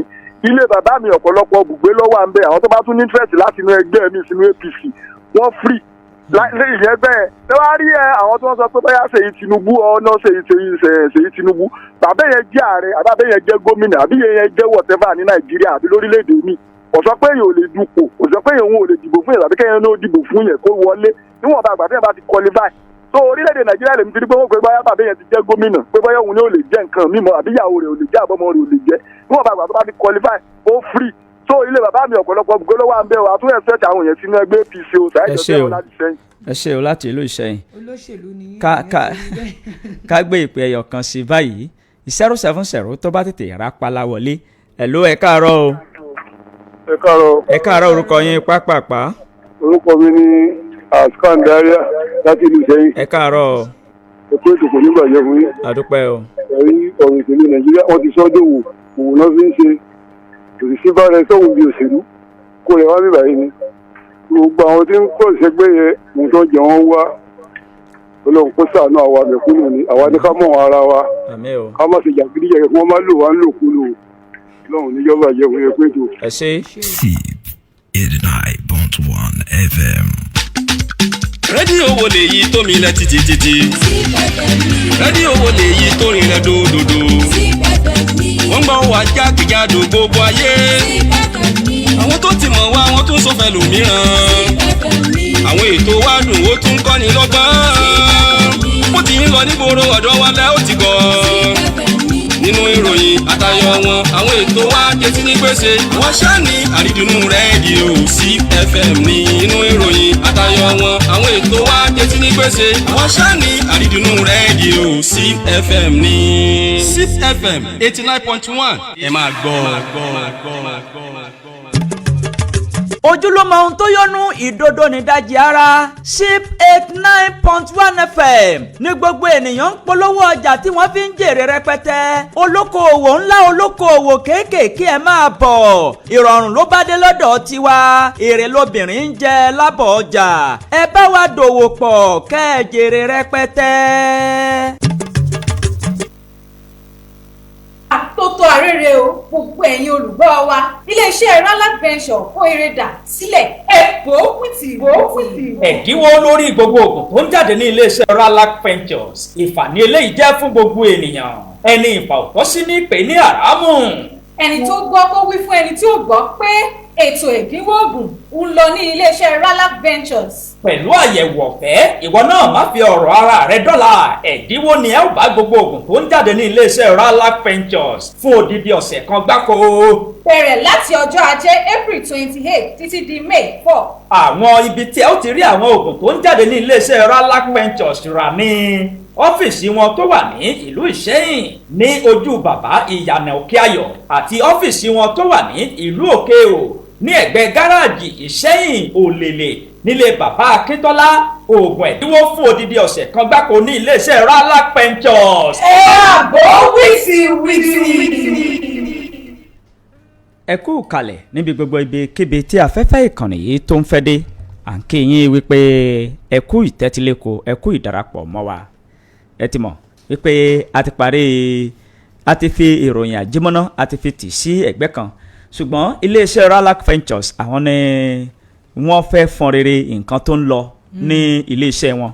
wọ́n fẹ́ tẹ́ pẹpẹ rẹ̀ sétí gbogbo ọmọnìyàn láti jẹ́ kí a mọ̀ wípé ètò ẹ̀dínwó oògùn ó ń lọ ní iléeṣẹ́ Ralac Ventures. òdú ní iléeṣẹ́ Ralac Ventures wọn kì í ṣe àìmọ̀ fólókó fún gbogbo àwọn ènìyàn tí ó láǹfààní láti máa gbọ́ wa. aláṣẹ àti olùdarí iléeṣẹ́ Ralac Ventures wọ́n sì ti wà níkàlẹ̀ pẹ̀lú wa láàárọ̀ yìí láti sọ púpọ̀ lọ́rọ̀ lórí nǹkan tí wọ́n gbà lérò láti ṣe ètò ẹ̀dínwó oògùn pẹ̀lú bí nǹkan ṣe wọ́n tó yìí. ẹ káàárọ̀ o Alhaji. ẹ káàárọ̀ atọ́kùn, ẹ káàárọ̀ gbogbo ọmọ Nàìjíríà. àìsàn ní fi ara wa ṣe gbogbo o. orúkọ mi ni Alhaji Abolore tí mo jẹ́ aláṣẹ àti olùdásílẹ̀ iléeṣẹ́ Ralac. akúdédé òye o. tó nǹkan kan tí ó jọ mí lójú pẹ̀lú ètò oògùn ẹ̀dínwó tí iléeṣẹ́ yín ń ṣe lọ́wọ́ yìí òun ni wípé nǹkan wọn lásìkò yìí àbí ṣé kẹ́ẹ̀kan wá egbò kẹ́ẹ̀sì gbé délé àbí bò ní tó fi jẹ́ pé irú àsìkò tí nǹkan gbẹnu sókè yìí lẹ́ ń ṣe ẹ̀dínwó. ẹ ṣe atọ́kùn, wọn ní kùsẹ́ ní máa ń mú orí iṣẹ́ yá. mo láǹfààní láyọ̀ láti sọ eléyìí ní orí màmá kan wá sọ́dọ̀ màmá yẹn mi fojú kàn ẹ̀ẹ̀kẹta ni tí ó ràn yẹn wá lánàá. ẹni tó wá rán wá ó wá ń sọ fún pé òun gbọ́ lórí rédíò lánàá pé wọ́n ń ṣe oògùn ẹ̀dínwó. so ó wá rán ẹni yẹn wá mo ní màmá ń gbọ́ rédíò kò sí nǹkan kan tá a fi ṣerú eléyìí. Ọlọ́run gbàdúrà wa ó lò wá ní sábàbí tó yẹ pé ọ̀pọ̀ èèyàn lo oògùn wa tọ́lọ́run dẹ̀ ní kó ó fi ṣe kòńgẹ́ ara wọn tọ́pọ̀lọpọ̀ ń dúpẹ́ lọ́dọ̀ Ọlọ́run. láṣẹ wá ní pé kí láà fi tún jẹ́ oríyìn fún wọn pẹ̀lú àwọn tí ń patronize wa. gẹ́gẹ́ bí àpẹẹrẹ ń sìn ẹ̀wòrú dókítà wa tí wọ́n gbé irú eléyìí kalẹ̀. dókítà nìkan ò lè dá kínní ìṣe o, ẹ̀yin lẹ ti dókítà lẹ́yìn tí iléeṣẹ́ yìí fi ń jẹ́ ṣìpù. ìyẹn bàbá tó ní ìkànnì yìí. bàbá tó ní ìkànnì yìí mo mú wá gẹ́gẹ́ bí mo fi ṣe àpẹẹrẹ ni. so gbogbo àwọn tí ń patronize iléeṣẹ́ wa àwọn ni wọ́n ń ti àwa náà lẹ́yìn la fi ní pé kùsẹ́ ni máa ń mú orí iṣẹ́ yá. ìyẹn ni wípé ẹ fi ń sọ fún wọn wípé ẹ̀yin mọ rírì àwọn ènìyàn tí ẹ sì tún fẹ́ kí àwọn ènìyàn míì náà káwọn náà tún jẹ àǹfààní láti iléeṣẹ́ yín. ǹjẹ́ gbogbo oògùn tó ń jáde pátápátá láti iléeṣẹ́ yín ni ẹ̀dínwó wà lórí rẹ̀? pẹ̀lú ògo Ọlọ́run gbogbo oògùn tó ń jáde láti iléeṣẹ́ wa pátápátá èyí tá ń tà ní 1,200 àti sọ di 1,000 naira, èyí tá ń tà ní 2,500 àti sọ di 2,000 naira, èyí tá ń tà ní 4,000 naira àti sọ di 3,000 naira. ṣe rí àǹfààní yìí àwọn tí ó lẹ́tọ̀ọ́ sí làwọn tí ń wá sí iléeṣẹ́ wa tí wọ́n wá ń consult. ṣùgbọ́n gbogbo ibi tí ẹ̀ka wa wà iléyà promo ń bẹ fáwọn náà lọ́tọ̀ tí ó kárí ilé tí ó kárí gbogbo bí tí wọ́n ti ń bá yín ta oògùn. bẹ́ẹ̀ ni kódà gan iléyà promo wọ́n tún jàǹfààní ẹni ó bá tún wá sí iléeṣẹ́ wa. ṣùgbọ́n eléyìí wà fún àwọn tí ń lọ sí ọ́fíìsì wa tó wà ní Ìṣẹ́yìn àtàwọn tí ń wá sí ọ̀dọ̀ wa ní ìlú Òkè-Ò. a jẹ́ pé gbogbo ènìyàn tó bá lè wá sí ìlú Òkè-Ò lọ́fíìsì yín yóò jàǹfààní àtàwọn tó bá lè lọ sí ìlú Ìṣẹ́yìn lọ́fíìsì yín wọ́n jàǹfààní. àwọn akọ́ṣẹ́mọṣẹ́ wọ́n ti wà ní ìlú Ìṣẹ́yìn, àwọn akọ́ṣẹ́mọṣẹ́ wọ́n ń bẹ ní ìlú Òkè-Ò tí wọ́n sì jàǹfààní. àwọn oògùn yín wo ni ẹ ti ṣe lọ́jọ́ tó jẹ́ wípé àwọn ènìyàn tó jẹ́ pé ó bá nǹkan tí ń ṣẹlẹ̀ lásìkò yìí mu?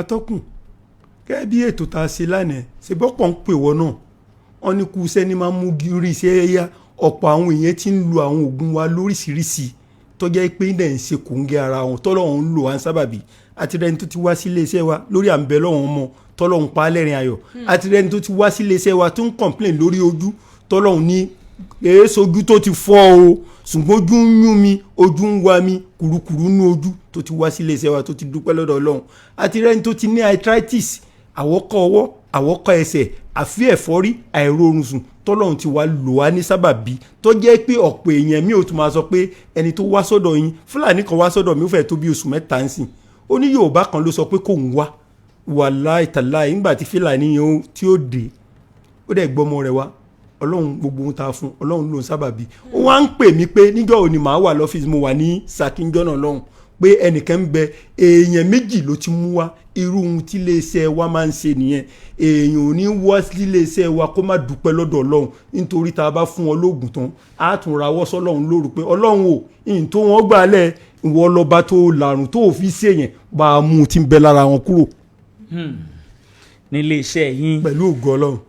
ọjọ́ wo ni ètò ẹ̀dínwó oògùn yìí ni ó wá sópin? Ó bẹ̀rẹ̀ láti ìjẹta on the 28 yóò dẹ̀ parí lọ́jọ́ Sunday tó máa jẹ́ bíi on the 4 kọ́ nìyẹn. so 4 oṣù karùn-ún bẹ́ẹ̀ni oṣù karùn-ún bẹ́ẹ̀ni gbogbo èyíkéyìí tí èèyàn lè nínú àgọ́ ara ẹ má jẹ́ àárí lẹ́yìn ẹ má jẹ́ àwò pé mo ti lo oògùn tó lo yẹn náà lọ́lọ́run fi gbé ẹ dúró tó o bá ṣe gbìyànjú débi tó gbìyànjú ó ṣeé ṣe kéèyàn ti wo Ọlọ́run níjàwó gbogbo ẹni ó nípèníjà kan àbí méjì àpẹẹrẹ tó o bá ti ń rí pé ọwọ́ ń kú pajápajá ọwọ́ Ọlọ́run ò ní já rógun stroke àbóhùnra lamí kan ọ̀pọ̀ àwọn èèyàn ti wá sílé iṣẹ́ wa tó jẹ́ pẹ́lú mi ò máa pé bí ṣe ń ṣe òun gẹ́lẹ́ iná ẹ̀lẹ́ ń sọ yẹn tá a dẹ̀ ń fún ọlọ́gùn tọ́lọ́run ń lò wá ní sábàbí Ọlọ́run ọba lọ́ba ọlọ́gùn gbogbo ohun tí ń ṣe ẹ̀dá kìsẹ́ ẹ̀dá kan tó kọjá àdánwò tí ó jù wá lọ ní kọ́nà wọn má gbé bá wa èyíkéyìí tó lè máa rí inú àgọ́ ara tó jẹ́ pé ó ti jẹ́ dààmú fún ẹ tó ti ṣe gbìyànjú tó sì yẹnu sákọ̀ọ́kọ́ ní àníyàn pé pẹ̀lú ògo Ọlọ́run bí tó ń lọ ìbùkátà ló bí ya pẹ̀lú ògo Ọlọ́run yóò dẹ̀ bí ya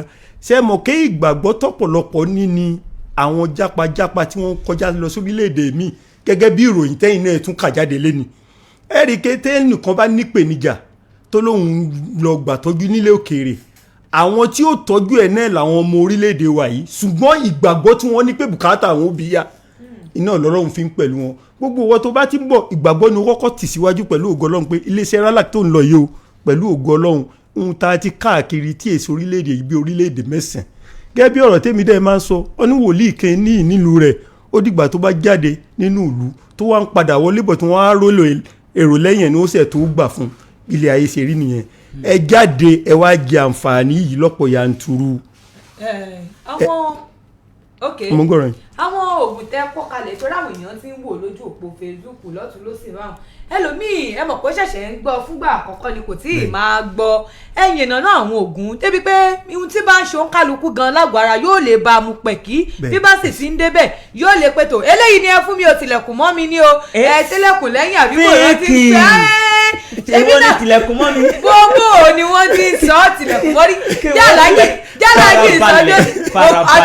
alájẹ mo sọ̀rọ̀ yín lọ ẹ mọ̀ dàgbà. ìtura Olúwa ẹ ṣe mọ̀ pé single ìtura Olúwa kò tí di dọ́bù bó ṣe yẹ kó máa wí náà nìyẹn àwọn tó jẹ́ dọ́bù sí olóòtú ńkọ́ àwọn tó jẹ́ dọ́bù wọ́n ti mọ̀ obìnrin ti mọ̀ pé tilẹ̀kùn lẹ́yìn ọ̀rọ̀ pamọ́ ni. èmi ní tilẹ̀kùn wọ́n bá tilẹ̀kùn mẹ́mi àwọn òyìn wọ́n tilẹ̀kùn mọ́ra wọn ni wọ́n sì fi kọ́kọ́rọ́ pamọ́. wọ́n tilẹ̀kùn mọ́. náà ló fi ń yẹ̀nẹ̀ náà atọ́kùn n tí ìtura Olúwa fi ń yẹ̀nẹ̀ náà bó ṣe yẹ kó wí náà nìyẹn tó bá yẹ kẹ́ni tó bá jẹ́ dọ́bù ń sìn ni ó ti mọ̀ pé ẹ tilẹ̀kùn lẹ́yìn ẹ fi kọ́kọ́ irú èmi tí mò ń sọ̀rọ̀ ń sìn àtìlẹ̀kùn lẹ́yìn ṣùgbọ́n ẹni ó bá jẹ́ single ó gbọ́dọ̀ ní ẹ tilẹ̀kùn mọ́ mi. so gẹ́gẹ́ bí ọ̀rọ̀ tí atọ́kùn ètò sọ a ní product tó pọ̀ tí ń jáde láti iléeṣẹ́ wa ni lára àwọn ni get up gbamoge tó ń ṣiṣẹ́ fún nǹkan oṣù obìnrin tí ò wá àbò ń dúdú àbò ń yọ àbí nǹkan fún jáde lójú ara lára àwọn kinní yìí ń ṣokùnfà ẹlòmíà ní òun ti ní toilet disease látọjọ́ tó ti pẹ́ tọ́jà pé òun lóògùn o kò lọ yóò rí bẹ́ẹ̀ gbogbo àná lásọ ọmọdé rí ọ̀pọ̀lọ́ ti lọ sí ilé ìgbọ̀nsẹ̀ lórí ààtàn tó lọ ṣe gbọ̀nsẹ̀ tó jẹ́ pé láti bẹ̀ ẹ̀ẹ́dẹ̀ lè fojú ara obìnrin wé ojú ara ọkùnrin kò sí ohun tí ò ní wọlé ọlọ́run dẹ̀ daṣọ àṣírí gbogbo àwọn obìnrin tóbìnrin bá ní toilet disease láàrin ọdún mẹ́fà ó lè má yọ lẹ́nu ṣùgbọ́n ọjọ́ tó bá fẹ́ lu àyè kẹ́nu àgọ́ ara rẹ̀ ni wọ́n sẹ̀ mọ̀ pé nǹkan bọ́ sí ara òun èyíkéyìí tẹ̀yìn lè nínú rẹ̀ tí toilet disease bá wọra ó ń kọ́ sí primary infertility bákan náà tí toilet disease bá wọra ó ń kọ́ sí secondary infertility kí là ń pè ní family primary infertility lóbìnrin tó ti wọlé ọkọ tó ń lọ ọdún méje ọdún mẹ́jọ gbogbo ẹni tó ń sunkún irú ẹ̀ ọmọ ọ̀gbẹ̀yìn tẹ̀yìn sí bá wa ṣe fún wọn bákan náà èmi tó sì jẹ́ pé àrùn ló ṣokùnfà tí kìíní yẹn ò fi lè tó ti bímọ kàbímọ méjì tí ń rawọ́ sọ́lọ́hún ọlọ́run ọba ọmọ ọ̀gbẹ̀yìn tẹ̀yìn sí bá wa ṣe fún wọn kò sẹ́ni tọ́lọ́run dá tí ò dáadáa ìpèníjà nínú àgọ́ ara ní ṣokùnfà rẹ̀ bákan náà la ní get up sweet bitter òun ló ń ṣiṣẹ́ fún oríkèéríkèé ara ọwọ́ ń kú ẹsẹ̀ ń kú atọ́kùn àrùn ìpèníjà ọwọ́ ń kú ẹsẹ̀ ń kú yìí kò sí nǹkan kan tí ń bi ẹlòmíà ní ọfà ni ẹlòmíà ní kíní àníyàn yẹn kọ́kọ́ mú kúrò lóòótọ́ abínú ẹni ń bẹ ṣùgbọ́n pèníjà tí ń bẹ yìí tẹ́ bá rí èèyàn 50 tó bá lọ sí ilé ìwòsàn àìdá ilé ìwòsàn ti ìbò àbí ilé ìwòsàn ti ìbílẹ̀ nínú 30 àti 5 ìpèníjà ọwọ́ ń kú ẹsẹ̀ ń kú yìí ẹlòmíì okò ń bẹ nínú 50 èèyàn so sí gbogbo 50 àti 5 yẹn wá ni wọ́n ń ta wọ́n lọ́fà ńlẹ̀ wọn ẹjẹ́ àkọ́kọ́ mú àníyàn rẹ̀ àgọ́ ara gangan máa ń gbó fún rẹ̀ ṣùgbọ́n gbogbo ohun tí ń jí pépé ara tọ́lọ́hún fi ní kó máa ṣe gbogbo ẹ̀ náà àjẹmọ́ atọ́kùn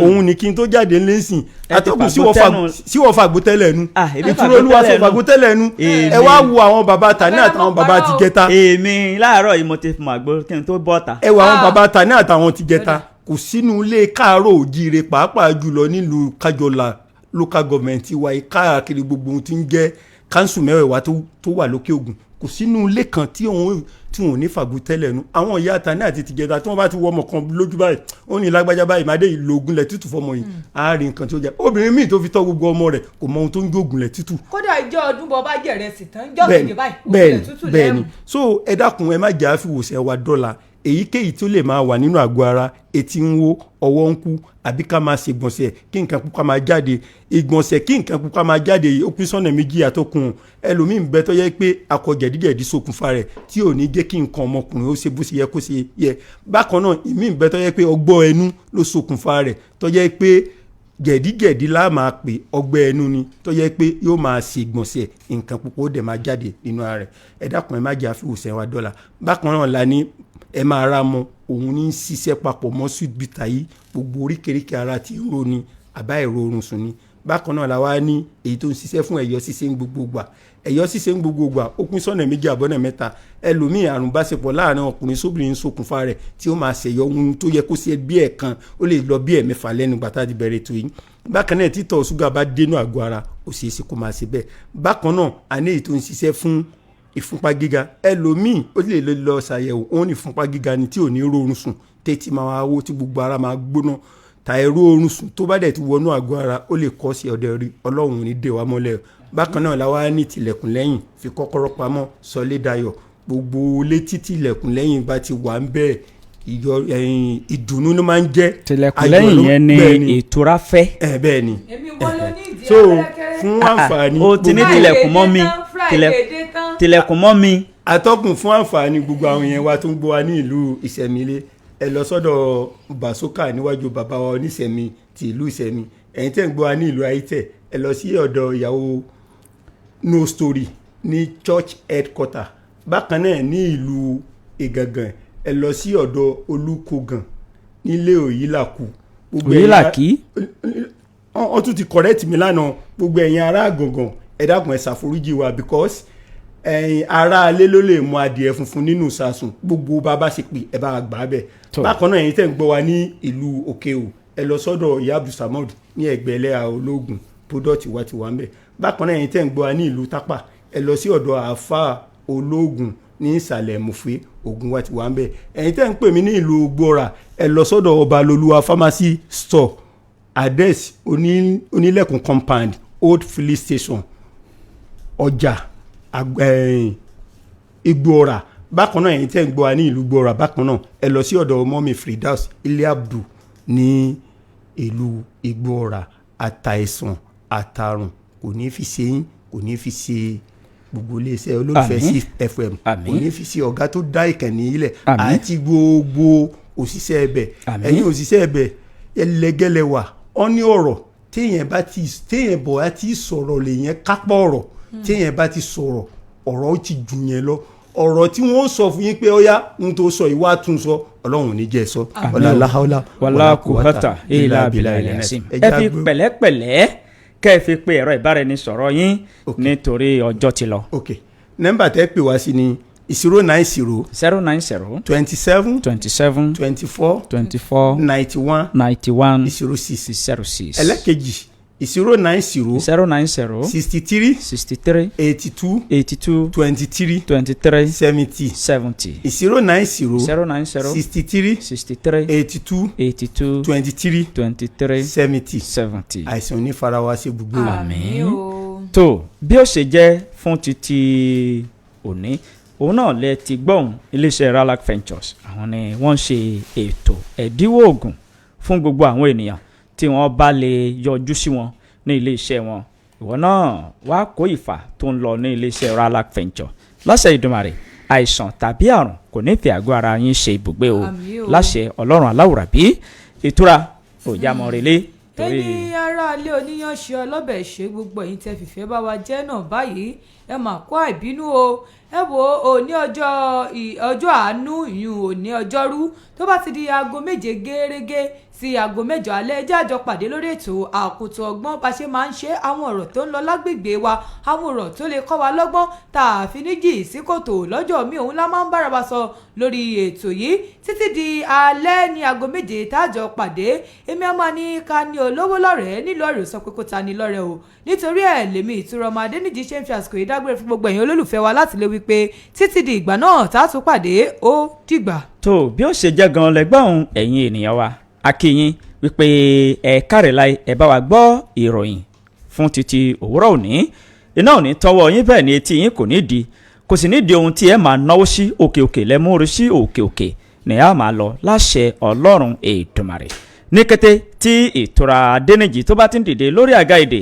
láago 8 lálẹ́ òní èmi abẹ́rẹ́kẹ́rẹ́ Adégbìtẹ́ èmi náà ó tún jókòó pèrà lórí àga èdè ọ̀hún látàgo 8 sí aago 9 lálẹ́ òní lórí ètò àṣà àdáyébá abẹ́rẹ́kẹ́rẹ́ Adégbìtẹ́ lórúkọ mi a ó tún pàdé ní alẹ́ o abẹ́rẹ́kẹ́rẹ́ Adégbìtẹ́ lórúkọ mi mò ń dágbére lórí ìròyìn àjímọ́ná fún títí òwúrọ̀ òní wípé níbi orí mi ó ti là ẹlẹ́dàá mi o máa ṣáì gbèmí débẹ̀ dandan ìpàdé wa yóò tún di alẹ́ o ẹ kú kalẹ̀. bí kìnìún bá bú nínú igbó ti gbó ti jù á mì tìtìtì Sip 89.1 FM ẹ máa gbọ́ wa nìṣó. tí ẹ lè máa rí àwọn ọjà wa káàkiri ní ìlú Ṣakí ẹ lọ sí ọ̀dọ̀ adé.